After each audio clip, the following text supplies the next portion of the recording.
أعوذ بالله من الشيطان اللعين الرجيم. بسم الله الرحمن الرحيم.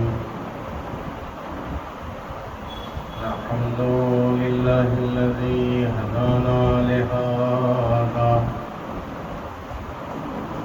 وما كنا لنهتدي لولا أن هدانا الله.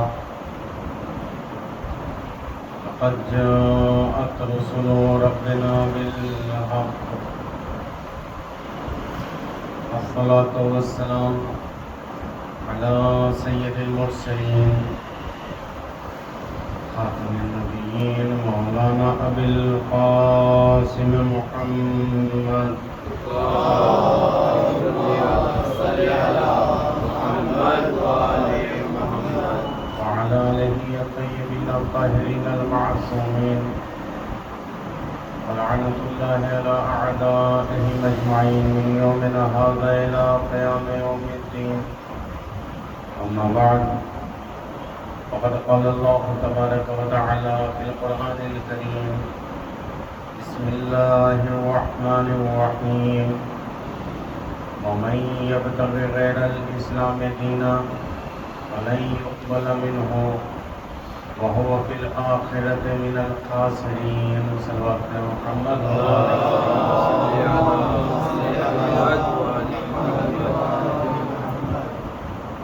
ارشاد العزت قرآن مجید میں ومن يبتغ غیر الاسلام دینا، جو کوئی شخص اسلام کے علاوہ کسی اور دین کو اختیار کرتا ہے، فَلَن يُقْبَلَ مِنْهُ، تو وہ اس سے قبول نہیں کیا جائے گا. وَهُوَ فِي الْآخِرَةِ مِنَ الْخَاسِرِينَ، اور وہ آخرت میں گھاٹا اٹھانے والوں میں سے ہوگا. اسلام اور عصر حاضر کے عنوان سے ہم نے اپنی گفتگو کا آغاز کیا تھا.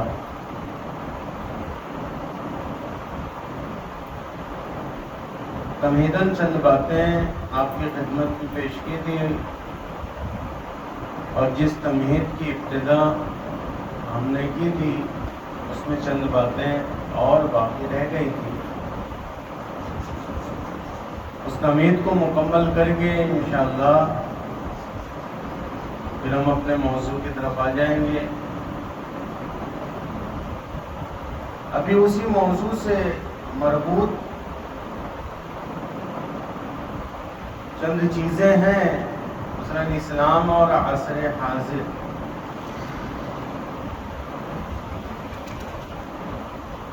ایک سوال جو آج کل علمی دنیا میں بہت زیادہ گردش کرتا ہے،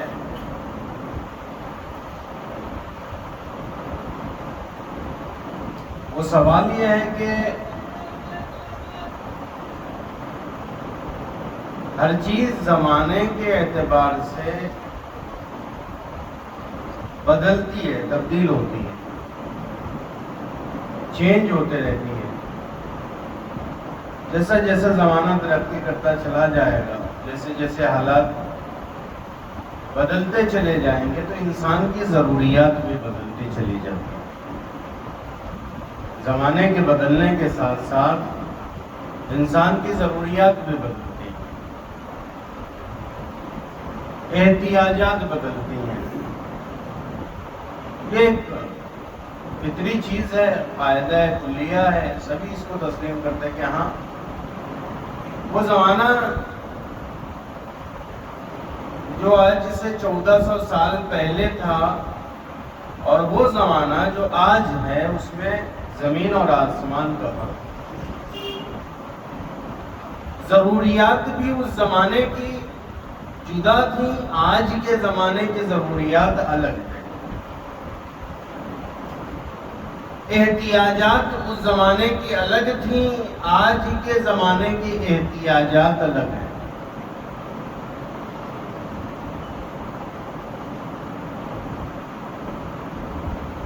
حتیٰ کہ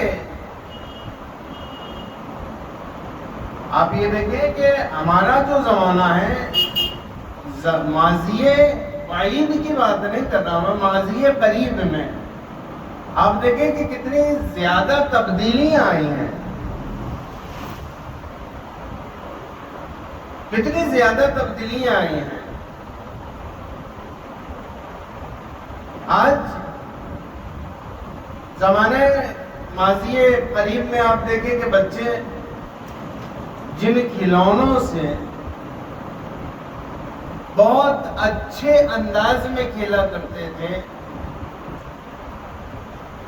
آج وہی کھلونے بچوں کو اچھے نہیں لگتے. زمانے کی یہ ترقی کا اثر ہے. یہ آج پہلے پلاسٹک کے کھلونے بنا کرتے تھے، پلاسٹک کی گاڑیاں بنا کرتی تھی، وہ پلاسٹک کی گاڑیاں بچے کھیلا کرتے تھے. آج وہی چیز موبائل میں سیمولیٹر کے عنوان سے آ گئی. یہ حقیقی گاڑیاں موبائل کے اندر میں آج بچے چلا رہے ہیں. تو یہ زمانے کی ترقی انسان کے اندر بہت سی تبدیلیاں لے کر آتی ہیں، ضرورتوں کو بدل دیتی ہیں.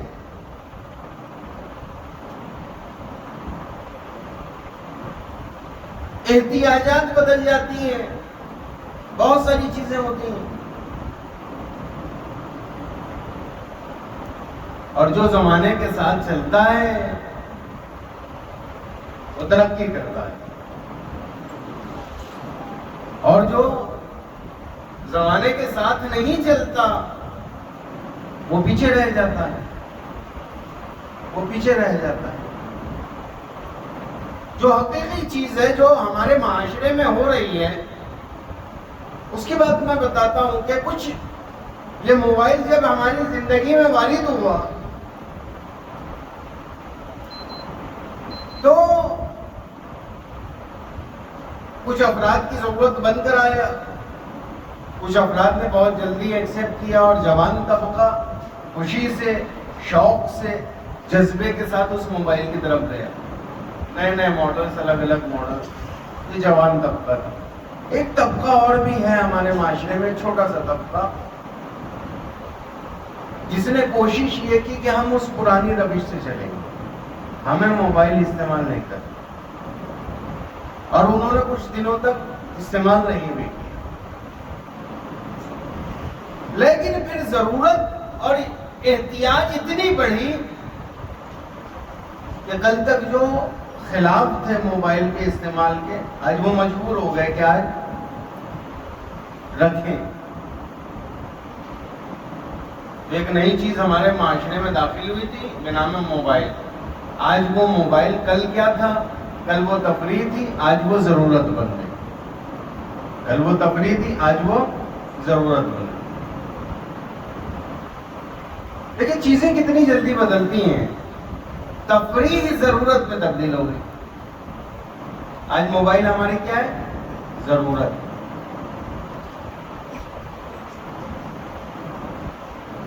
کلیسا کو دیکھیں آپ، آج سے تقریباً 80-90 سال پہلے یہ یورپ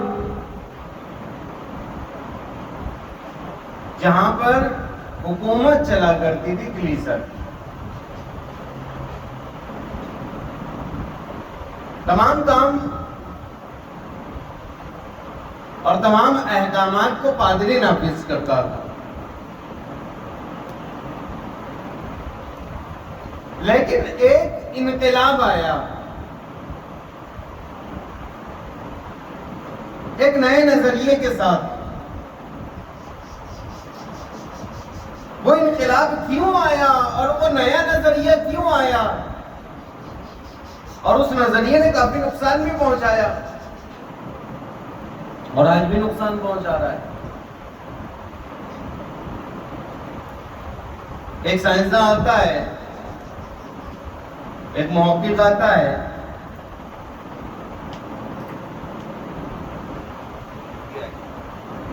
صلوات پڑھیں محمد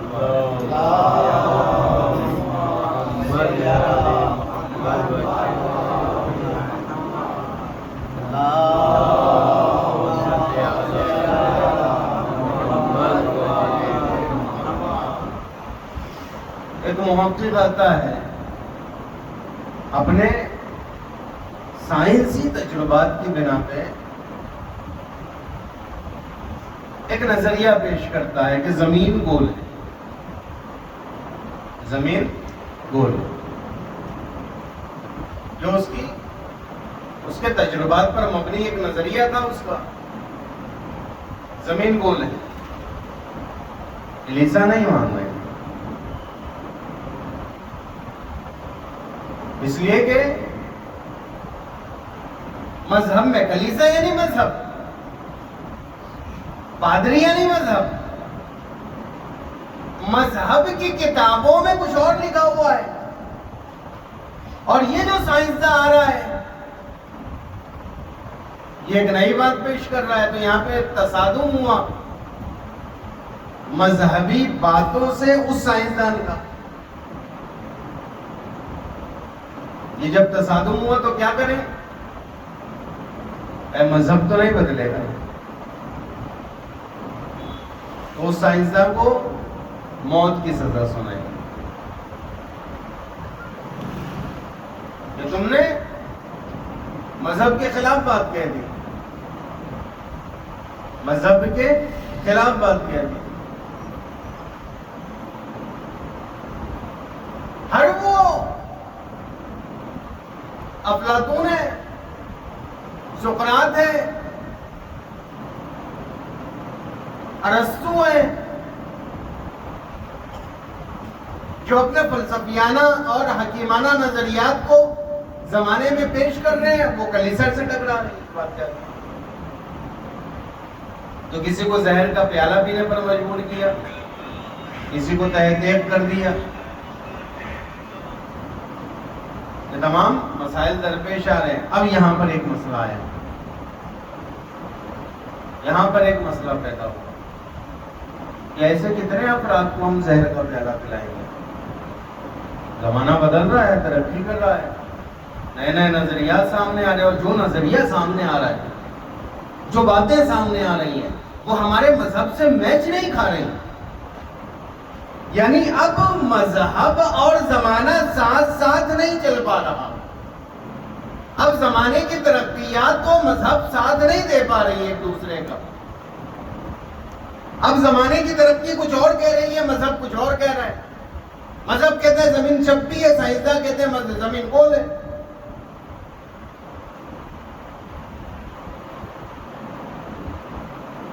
اب یہاں سے اختلاف پیدا ہوا، تو ابتدا میں تو لوگوں پر بہت ظلم و ستم کیے گئے کہ لوگوں کی زبانوں کو خاموش کیا جائے، لوگوں کی زبانوں کو خاموش کیا گیا، مگر یہ سلسلہ زیادہ دیر نہیں چل سکا۔ پھر کیا کریں؟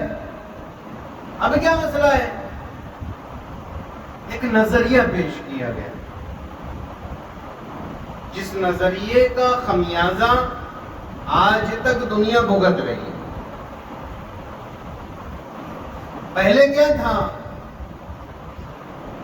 پہلے مذہب کے اعتبار سے معاشرے کے امور کو سنبھالا جاتا تھا، ان کی نگرانی کی جاتی تھی، انہیں دیکھا بھالا جاتا تھا۔ اب مجھے اس سے بحث نہیں ہے کہ وہ مذہب صحیح تھا یا غلط تھا، لیکن پورا معاشرہ مذہب کے اعتبار سے چلتا تھا، پورا معاشرہ، جو بھی نظریات ہوں، جو بھی حالات ہوں، جو بھی مسائل ہوں، تمام چیزیں کلیسا چلاتی تھی، کلیسا کی حکومت، چاہے وہ سیاسی معاملات ہوں، اجتماعی معاملات ہوں، علمی معاملات ہوں، تمام معاملات پر حکومت کلیسا کی ہوا کرتی تھی۔ لیکن اب اجتماعی مسائل میں بھی کلیسا کی کتابیں اجتماعی مسائل کا ساتھ نہیں دے پا رہی تھی، علمی مسائل میں بھی علمی باتیں کلیسا کا ساتھ نہیں دے پا رہی تھی، علمی باتیں کچھ اور کہتی تھی، کلیسا کچھ اور کہتا تھا، یہ ساتھ نہیں ہو پا رہا تھا دونوں کا۔ اب ایک نظریہ پیش کیا گیا جس نظریے کو کہا گیا کہ جدائی دین سیاست، کہ ایک کام کرو، دین کو سیاست سے جدا کر دو۔ اب دین الگ ہے، سیاست الگ ہے، اب دین الگ ہو گیا، سیاست الگ ہو گئی۔ کہ تم اپنی سائنسی تجربات کو انجام دو اپنی لیب کے اندر میں، وہاں تمہارے جو نظریات پیش ہوں گے وہ تم دنیا کے سامنے رکھ دینا، اور سنڈے کے دن جب تم کلیسا آؤ، جب تم چرچ آؤ، تو وہاں پر اب بات ہوگی مذہب کی۔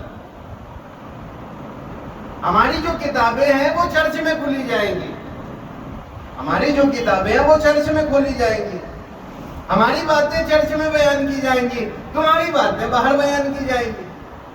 تم اپنا کام کرو، ہم اپنا کام کریں، اس طریقے سے تصادم بھی نہیں ہوگا، مذہب بھی اپنی جگہ باقی رہ جائے گا اور تمہارے نظریات بھی اپنی جگہ باقی رہ جائیں گے۔ یہ کس نے کیا؟ پادریوں نے کیا۔ پادری سمجھ رہے تھے کہ یہ نظریہ صحیح نہیں ہے۔ کس نے کیا؟ یہ لوگوں نے شورش کی، جسے لوگوں نے انقلاب کا نام دیا۔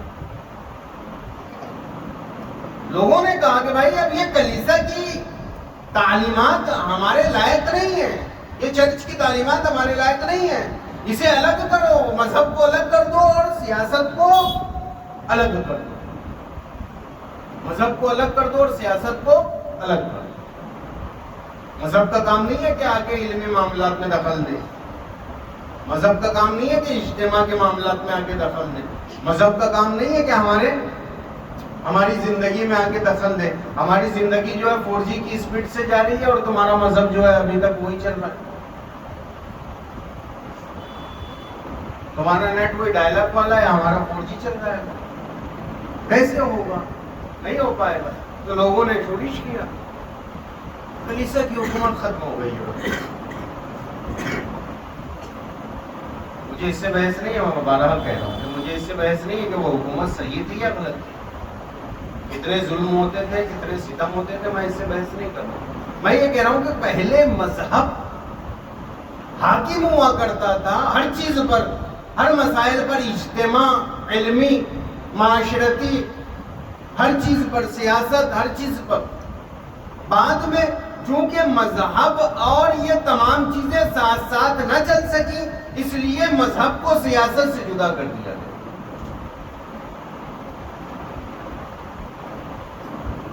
دیکھیں بات کہاں سے چلی ہے۔ نظریات، کبھی کبھی ایسا ہوتا ہے کہ ہم کسی نظریے کو اخذ کرتے ہیں، کسی نظریے کو لیتے ہیں اور یہ سمجھتے ہیں کہ ہم نے بہت بڑا تیر مار لیا، بہت بڑے نظریے کو حاصل کر لیا، اور جب اس نظریے کی تہ میں جایا جاتا ہے تو پتہ چلتا ہے کہ یہ نظریہ تو کہیں اور سے آیا تھا، یہ نظریہ تو عیسائیوں کا ہے، یہ نظریہ تو یہودیوں کا ہے، اس نظریے کو تو یہودیوں نے آج سے کئی سو سال قبل جاری کیا تھا۔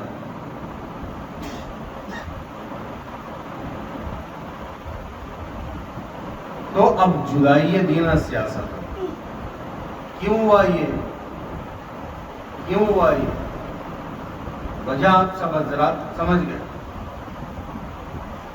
تو مذہب میں وہ باتیں نہیں تھی جو اس زمانے میں تھی. مذہب میں وہ باتیں نہیں تھی جو اس زمانے میں. اب آئیے ہم آتے ہیں اپنے اسلام کی طرف. یہ تو بات ہو گئی چرچ کی، وہاں کیا حالات پیش آئے، اور بہت لمبی تفصیل ہے اور بہت لمبی تاریخ ہے، جس بحث میں اگر میں وارد ہوا تو پھر میں اپنے موضوع سے ہٹ جاؤں. اس کا خلاصہ میں نے آپ کے سامنے پیش کروں. یہاں سے چرچ الگ ہو گیا. چرچ یعنی دین، اور زمانہ الگ، معاشرہ الگ. اب چرچ کا کام کیا ہے؟ چرچ سے کتنا استفادہ کرنا ہے؟ چرچ سے کتنا استفادہ کرنا ہے؟ جو دن مخصوص ہے عبادت کا، اس دن اور جتنی دیر انسان چرچ میں رہے گا اتنی دیر چرچ کی حاکمیت رہے گی. وہ بھی محدود، وہ بھی محدود. پہلے لوگوں کی زندگی میں روز و شب میں چرچ حاکم ہوا کرتا تھا. اب اس حکومت کو اتنا محدود کر دیا، اتنا محدود کر دیا، اتنا محدود کر دیا کہ وہ چند منٹ، چند گھنٹوں کا دن بن کر رہ گئے. چند گھنٹوں کا دن رہ. یہ جو آج یورپ میں آپ بے راہ روی کا مظاہرہ دیکھتے ہیں، یہ جو یورپ میں بے راہ روی کا مظاہرہ آپ دیکھ رہے ہیں، جہاں سے پوری دنیا میں پھیلتی ہے بے راہ روی. ایک مسئلہ جو ہم اپنے موضوع کے تحت ڈسکس کریں گے انشاءاللہ ان مجالس میں، حجاب کا مسئلہ. حجاب کا مسئلہ ہمارے موضوع کے تحت ہے. وہ بات اسلام اور عصر حاضر، اس میں حجاب بھی ہے. حجاب کا مسئلہ آج کس مقام پر ہم نے حجاب کے مسئلے کو پہنچایا، کس کی وجہ سے پہنچا یہ مسئلہ یہاں تک کہ آج مسلمان خود،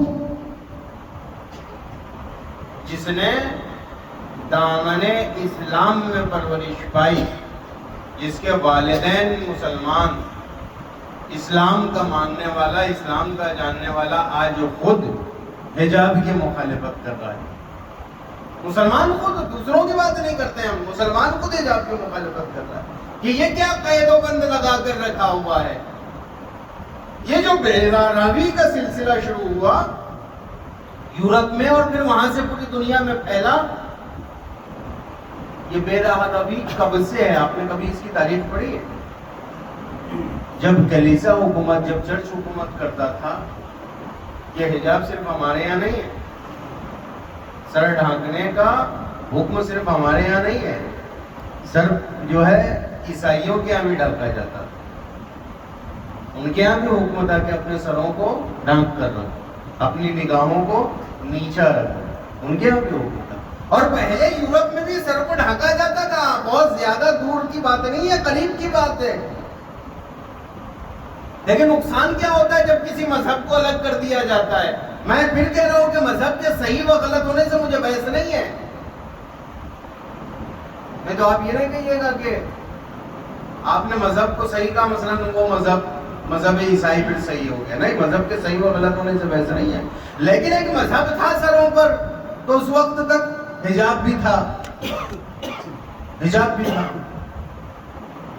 اور بہت سی برائیاں جو آج کل عام ہیں وہ عام نہیں تھی. سڑکوں پر کھلے عام عریانیت کا مظاہرہ نہیں ہوا کرتا تھا. آج جو عریانیت کا مظاہرہ ہو رہا ہے وہ تمام چیزیں نہیں تھی. لیکن انہوں نے کیا کہا کہ نہیں، ہمارا مذہب جو ہے اب دنیا کے ساتھ نہیں چل پا رہا، اس لیے مذہب اب چرچ کے اندر ہوگا اور باہر جو ہوگا وہ انسانوں کی حکومت ہوگی جن کا کوئی مذہب نہیں ہوگا. اب وہ اپنے اعتبار سے اپنے نظریات بنائیں گے، اپنے اعتبار سے اپنے مسائل کو حل کریں گے. تو اب چونکہ مذہب کو اٹھا کر طاق پر رکھ دیا گیا، سیاست سے الگ کر دیا گیا تو اب یہ جتنے مسائل پیدا ہو رہے ہیں، جتنی بے آرامی پیدا ہو رہی ہے، جتنی خرابیاں پیدا ہو رہی ہیں، یہ سب اس بے لگام معاشرے کی دین ہے، اس بے لگام معاشرے کی دین جس کے منہ سے لگام نکال لی گئی۔ پہلے گھوڑا ہوتا ہے نا، گھوڑے کے منہ میں جب تک لگام ہے آپ کے قابو میں ہے، آپ لگام نکال لیں اب اسے قابو کرنا تھوڑا مشکل ہو جاتا ہے۔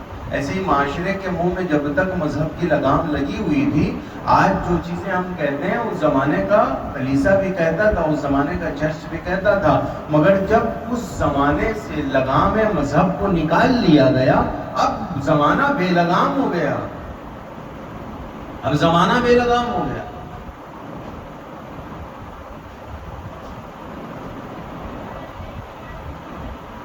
آج بھی پردہ ہے، آج بھی ان کی ننیں اپنے سر کو ڈھانکتی ہیں، پردہ مکمل کرتی ہیں، لیکن اسے ہم دلیل نہیں بنا سکتے۔ کہے کیوں؟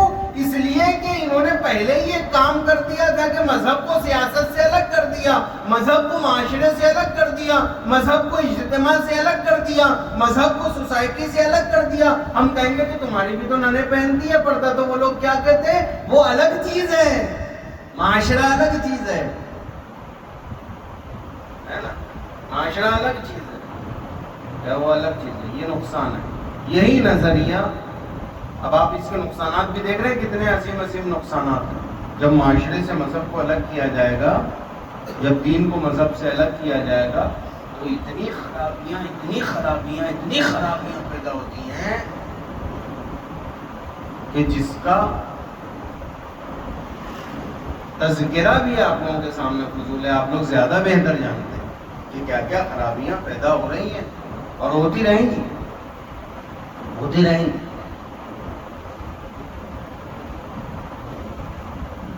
سب سے بڑا جو مسئلہ درپیش ہوا وہ یہ ہوا کہ زمانہ تیزی سے آگے بڑھا، مذہب کے پاس اتنے مسائل، ان مسائل کو حل کرنے کی طاقت و سخت نہیں تھی۔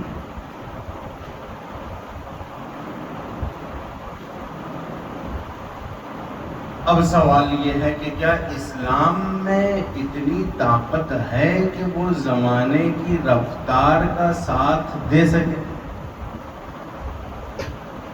یہ بات تو ہو گئی کلیسا کی۔ اب آئیے اسلام کی بات کرتے ہیں۔ کیا اسلام میں اتنی طاقت ہے؟ یہیں سے تمام مسائل کا حل ہو جائے، یہیں سے تمام مسئلے حل ہو جائیں گے۔ کیا اسلام میں اتنی طاقت ہے؟ اسلام میں اتنی وسعت ہے؟ 1400 سال پہلے نازل ہونے والا مذہب ہے۔ وہ زمانہ تھا جب خچروں پر بیٹھ کر سفر کیا جاتا تھا، اونٹوں پر بیٹھ کر سفر کیا جاتا تھا، گھوڑوں پر بیٹھ کر سفر کیا جاتا تھا۔ اس زمانے میں زرارہ آ کر امام صادق سے یہ تو سوال نہیں کریں گے نا کہ مولا میں اگر بلٹ ٹرین میں بیٹھ کر سفر کروں تو کتنے میل پر میری نماز قصر ہوگی؟ زرارہ یہ تو نہیں پوچھیں گے نا۔ زرارہ تو یہ پوچھیں کہ مولا اگر میں اپنے اونٹ پر سوار ہو کر سواری کروں تو حد ترقص کا کیا مسئلہ ہوگا اور میری نماز قصر کیسے ہوگی؟ تو وہ سوال تو گھوڑے کے بارے میں کریں گے نا، وہ سوال تو اونٹ کے بارے میں کریں گے۔ اور آج ہم نہ گھوڑے پر بیٹھ کر سفر کرتے ہیں، نہ اونٹ پر بیٹھ کر سفر کرتے ہیں، آج ہمارا سفر بلٹ ٹرین سے ہوتا ہے۔ کیا اسلام میں اتنی طاقت ہے کہ وہ آج کے بلٹ ٹرین کے مسائل کا جواب دے سکے، ہوائی جہاز کے سفر کے مسائل کا جواب دے سکے، چاند کے مسئلوں کا جواب دے سکے؟ ایک چھوٹا سا مسئلہ درپیش آتا ہے نا کہ آپ سے کہا گیا کہ بھائی آپ کعبے کی طرف رک کر کے نماز پڑھو، کعبے کی طرف رک کر کے نماز پڑھو، کعبہ زمین پر ہے۔ اب انسان اگر چاند پر چلا جائے اور چاند پر جا کے اسے نماز پڑھنی ہو تو بتاؤ کس سمت نماز پڑھے؟ کیا اسلام ان باتوں کا جواب دیتا ہے؟ کیا اسلام کے پاس ان مسائل کا حل ہے؟ کیا اسلام زمانے کے ساتھ چل سکتا ہے؟ کہے یہ زمانہ کیا، آنے والی کئی صدیاں بھی اگر آ جائیں تو اسلام میں اتنی طاقت ہے، اسلام میں اتنی وسعت ہے، اسلام میں اتنا پھیلاؤ ہے کہ اسلام ہر زمانے کا ساتھ بھی دے سکتا ہے، بلکہ میں اپنے الفاظ کو بدل کے یوں کہہ سکتا ہوں کہ زمانے میں اتنی طاقت نہیں ہے کہ وہ اسلام کے ساتھ سفر کر سکے. زمانے میں اتنی طاقت نہیں ہے کہ وہ اسلام کے ساتھ سفر کر سکے. ابھی زمانہ کتنا ترقی کرتا ہے. آپ کہتے ہیں کہ زمانے نے بہت ترقی کر لی, بہت ترقی کر لی, بہت ترقی کر لی. کتنی ترقی کر لی؟ کہ بہت زیادہ ترقی کر لی کہ انسان چاند پر پہنچ گیا. کتنا عرصہ لگا تمہیں چاند پر پہنچنے میں؟ کہ چاند پر پہنچنے کے لیے پہلے سالوں راکٹ کو تیار کیا گیا, سالوں, ہے نا, سالوں تک راکٹ کو تیار کیا. پھر ان کا سفر جو ہے ہفتوں اور مہینوں پر مشتمل تھا. پھر وہ ہفتوں اور مہینوں میں چاند پر پہنچے اور پھر ہفتوں اور مہینوں بعد چاند سے واپس آئے. تو اس پورے کام میں انہیں کئی سال کا عرصہ درکار ہو گیا. یہ چاند کہاں پر ہے؟ کہیں یہ چاند ہمارے نظام شمسی میں ہے. ہمارا نظام شمسی کیا ہے؟ ہمارے نظام شمسی میں ایک چاند ہے, ایک سورج ہے, ایک مریخ ہے, ایک زحل ہے. یہ ہمارا ایک نظام شمسی ہوا. اسی طریقے سے اور ہزاروں نظام شمسی اور بھی موجود ہے. اور ان نظام شمسی سے آگے کے سفر کا ہے ابھی اگر صرف ثریا تک پہنچنا ہو تو ابھی ہماری طاقت نہیں ہے. یعنی ہماری ترقی ابھی اتنی نہیں ہے کہ ہم اپنے نظام شمسی کے باہر جا سکے, چجائی کے کئی اور نظام شمسی, اس کے بعد پھر اور جو ہے آگے کا سفر ہے نا. ابھی اس کے آگے کتنے نظام شمسی ہیں اور کتنی گیلیکسیاں ہیں؟ بہت سی گیلیکسیاں ہیں. پہنچ سکتے ہیں کیا؟ کہیں پہنچنے کا ابھی تصور بھی نہیں کیا جا سکتا زمانے کی اتنی ترقی کے باوجود. اور یہ اسلام وہ اسلام ہے کہ آج سے 1400 سال قبل نازل ہوتا ہے. 15ویں پارے میں ارشاد ہوتا ہے کہ سبحان الذی اسری بعبدہ لیلا من المسجد الحرام الی المسجد الاقصی. پاک ہے وہ ذات جو اپنے بندے کو لے گئی مسجد حرام سے مسجد اقصی تک. معراج یاد ہے یا نہیں یاد ہے؟ کہاں گئے تھے؟ واللہ عالم. کتنی نظام شمسی کو پار کیا؟ واللہ عالم. کتنے آگے گئے؟ اللہ ہی بہتر جانتا ہے. اتنے آگے گئے کہ خود کہتے ہیں کہ جو ہے کمان سے زیادہ یا اس سے کم کا فاصلہ رہ گیا تھا. یعنی اب اس سے آگے کوئی منزل نہیں تھی, اب اس سے آگے کوئی سفر کرنے کا جو ہے راستہ نہیں تھا, بس ایک کمان کا فاصلہ تھا. محمد اتنے آگے گئے, اتنے آگے گئے, اور کتنے دنوں میں گئے, کتنے سالوں میں گئے. کہ تمہارے زمانے کو صرف چاند پر پہنچنے کے لیے سالوں درکار ہوتے ہیں, یہاں پر محمد جاتے ہیں واپس آ جاتے ہیں. وضو کا پانی جیسے بہ رہا تھا ویسے ہی بہتا رہتا ہے. صلوات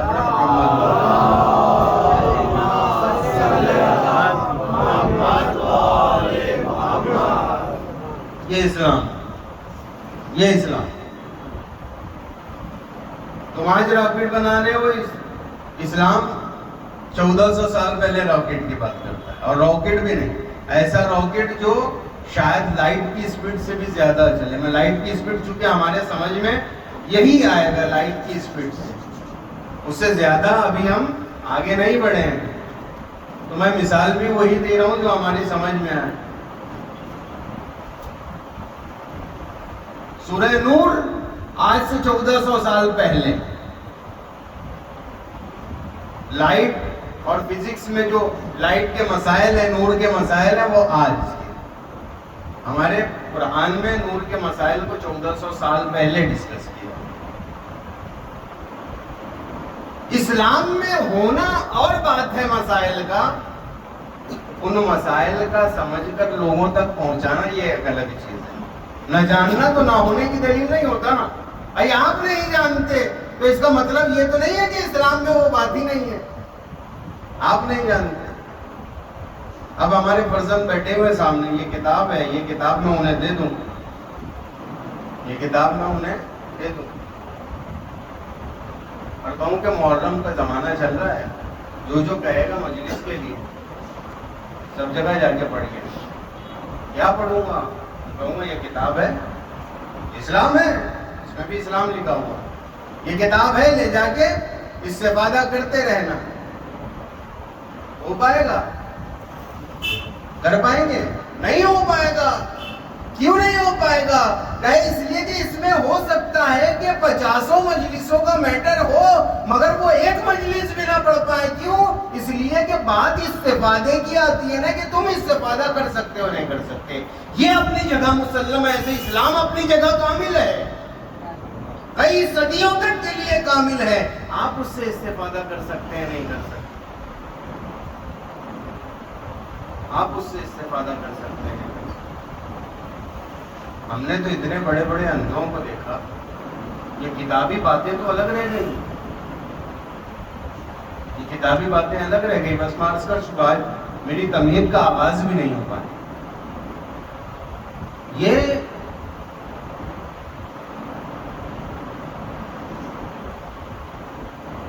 باتیں جو ہیں علمی ہیں, یہ مسائل علمی ہیں, ظریف ہیں, دقیق نکات ہیں. ان کی باتیں تو چھوڑیے. ہمارا معاشرہ تو اتنا اندھا ہے.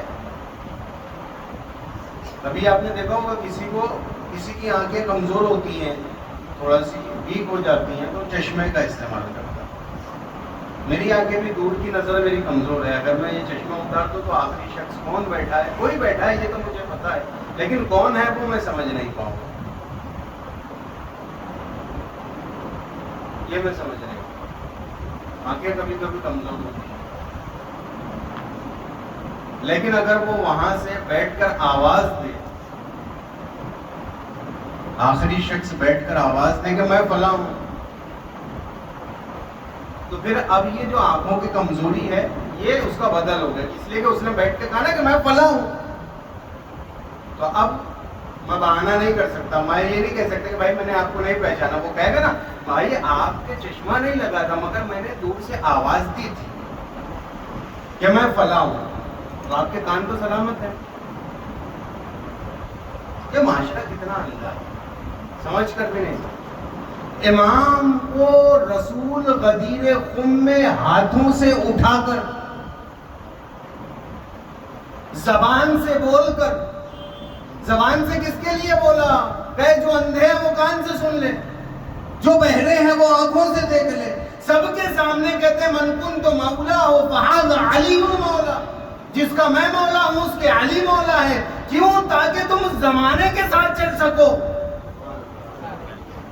علی کے دامن سے متمسک رہو گے تو زمانے کے ساتھ ساتھ چل سکو گے. تمہارا زمانہ راکٹ والا ہوگا, علی تمہیں اس راکٹ والے زمانے میں بھی آگے رکھیں گے.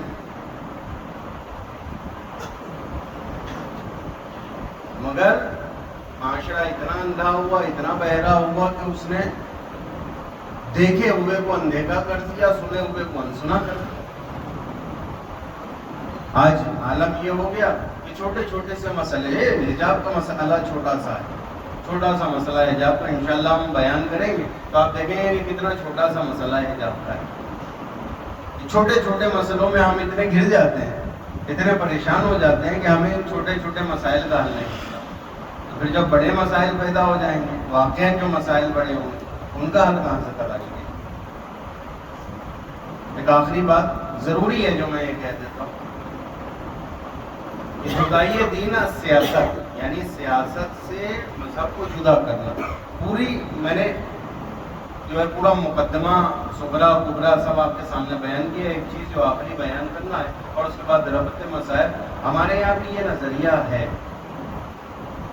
کہ مذہب کو سیاست سے الگ ہونا چاہیے, مذہب کو سیاست سے الگ ہونا چاہیے. نتائج آپ دیکھ رہے ہیں, یورپ میں اس کے نتائج آپ دیکھ رہے ہیں. اس نظریے کی رد بہت زبردست طریقے سے امام خمینی رحمۃ اللہ علیہ نے, کہ کبھی بھی مذہب جو ہے سیاست سے جدا نہیں ہوتا. وہ سیاست ہی کیا جس میں مذہب نہ ہو, اور وہ مذہب ہی کیا جس میں سیاست نہ ہو. اس لیے کہ اگر مذہب سے ایک چیز کو نکالیں گے, کسی بھی چیز سے کسی کو نکالو تو وہ ناقص ہو جاتی ہے. آپ مذہب سے سیاست کو نہیں نکال سکتے, اور وہ سیاست جس میں مذہب نہ ہو وہ سیاست نہیں ہے, وہ کوئی اور چیز ہے. ان الحکم الا للہ, حکم اور حاکمیت صرف اللہ کے لیے, حکم و حاکمیت صرف اللہ کے لیے, اور وہ جسے عطا کر دے, اس کی ملکیت ہے, جسے چاہے عطا کر دے, اپنے رسول کو دے دے, اپنے اولیاء کو دے دے. اپنے ائمہ کو دے دیں، پھر حکومت ان کی حکومت ہو چلا۔ انشاءاللہ اس نظریے کو آج دامن وقت میں گنجائش نہیں ہے۔ ہمارے مذہب میں نظریہ جدائی از دین از سیاست کا کیا خراب اثر پڑا وہ انشاءاللہ کل بیان۔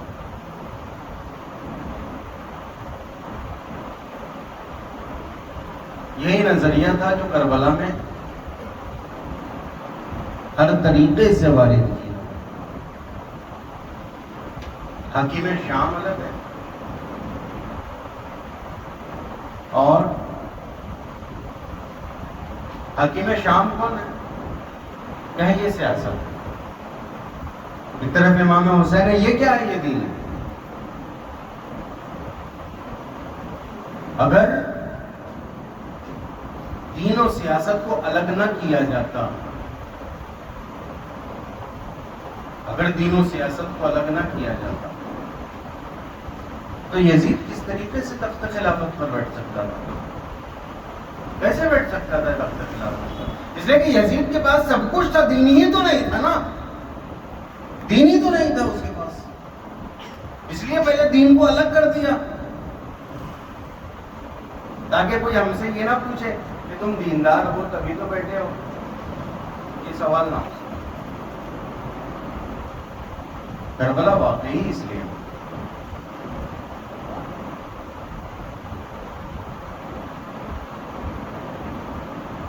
امام نے خود گائی، لم اخرج اشرا ولا باطرا ولا مفسدا ولا ظالما انما خرجت لطلب الاصلاح في امت جدی اريد ان امر بالمعروف وانهى عن المنکر واسیر بسیرت جدی۔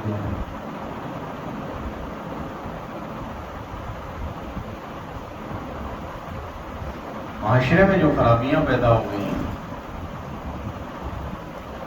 معاشرہ جو علمی چیزوں سے دور ہو گئے،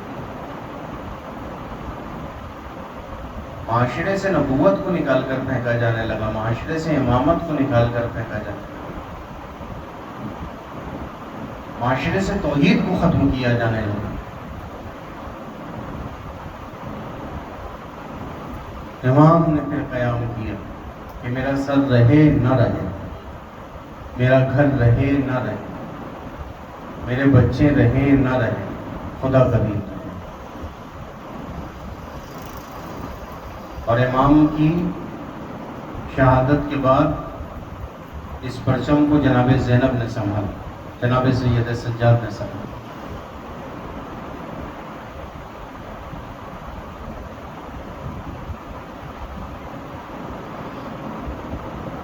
جناب سید سجاد نے بتایا کہ دیکھو میرے بابا کا سر کٹ گیا مگر توحید زندہ ہو گئی،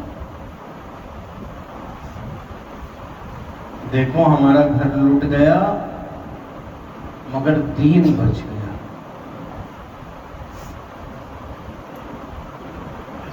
کیا کیا نہیں دیا حسین نے۔ میں شہادتوں کی بات نہیں کرتا، شہادتوں میں تو ایک سلسلہ ہے، سلسلۃ الذہب ہے، اس سلسلے میں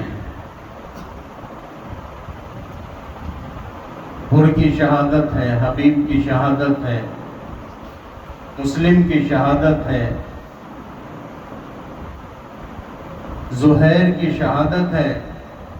تو ایسے ہی یہ سلسلہ جب آگے بڑھتا چلا جاتا ہے تو وہ سلسلہ پہنچتا ہے، پھر اس سلسلے میں جناب قاسم کی شہادت ہے، اس سلسلے میں پھر جناب علی اکبر کی شہادت ہے، پھر اس سلسلے میں اون محمد کی شہادت ہے۔ ہاں، ان تمام شہادتوں سے جب آگے بڑھتے ہیں تو اس سلسلے میں 6 مہینے کے بچے کی بھی شہادت شامل ہے۔ ہاں، اس 6 مہینے کے بچے کی شہادت کے ساتھ ساتھ جب یہ شہادتوں کا سلسلہ آگے بڑھتا ہے تو تاریخ نے وہ منظر بھی دیکھا کہ ایک بہن ایک ٹیلے پر کھڑی ہوئی ہے، ایک بھائی کے سر کو ایک ملعون ذبح کر رہا ہے، گلا سوکھا ہوا ہے، اور اس سر کو ذبح کرنے کے بعد اس بہن نے یہ بھی منظر دیکھا کہ اس سر کو نیزوں پر بلند کیا گیا۔ ہاں یہ تمام محضر شہادت بھی ہم نے دیکھا۔ ہاں ان تمام شہادتوں کے ساتھ ساتھ کربلا نے وہ منظر بھی دیکھا کہ شام غریبہ کے بعد جب اشقیاء خیام کی طرف آتے ہیں تو وہ پردہ جس کا خیال علی نے مدینے میں اس طریقے سے رکھا کہ جب شام کا وقت ہو جاتا تھا، جب چراغ بجھا دیے جاتے تھے، جب گلیاں سنسان ہو جایا کرتی تھی، اس وقت زینب کو آواز دیتے تھے کہ زینب چلو نانا کی قبر کی زیارت کو چلتے ہیں، تاکہ زینب کے چہرے پر، زینب کے سر پر کسی کی نظر نہ پڑے۔ ہاں ایک طرف عباس ہوا کرتے تھے، ایک طرف علی اکبر ہوا کرتے تھے، سامنے حسین چلا کرتے تھے۔ ارے یہ منظر کے ساتھ، اس اہتمام کے ساتھ زینب جایا کرتی تھی۔ ہاں مگر شام غریبہ کے بعد ارے زینب کی چادر کو چھین لیا گیا۔ زینب بے سروچ بے چادر، بے زینب بے مکنا۔ اور اسی طریقے سے کربلا سے کوفہ اور کوفے سے شام کا سفر طے کیا۔ علامۃ اللہ القوم الظالمین وسيعلم الذين ظلموا أي منقلب ينقلبون إنا لله وإنا إليه راجعون بذنب قضائه وتسليما